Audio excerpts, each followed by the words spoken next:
talaga na kahit nahihirapan na si Lord, andun pa rin yung from the word patawarin, andun pa rin yung tema ng pagiging mahabagin ng Diyos, yung mapagpatawad. No? So, Ate Esa, what can you say about this last word of the Lord? Ito sinabi niya sa Luke 23, verse 34. Father, forgive them, for they do not know what they are doing.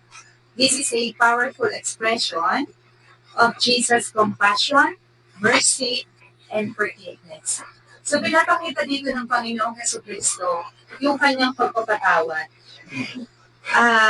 Sinabi ng Panginoon, prayer niya sa Ama na patawarin yung mga tao gumagawa niya sa kanya. Kasi kilala ng Diyos, alam ng Panginoong Jesus, na yung mga taong nagsabi na siya ay i-crucify, hindi nila alam ang malalim na dahilan ng Panginoong Jesus kung bakit siya napunta dito sa lupa. So, pinapakita rin doon na yung mga tao ay walang malalim na pag-unawa sa kanyang purpose.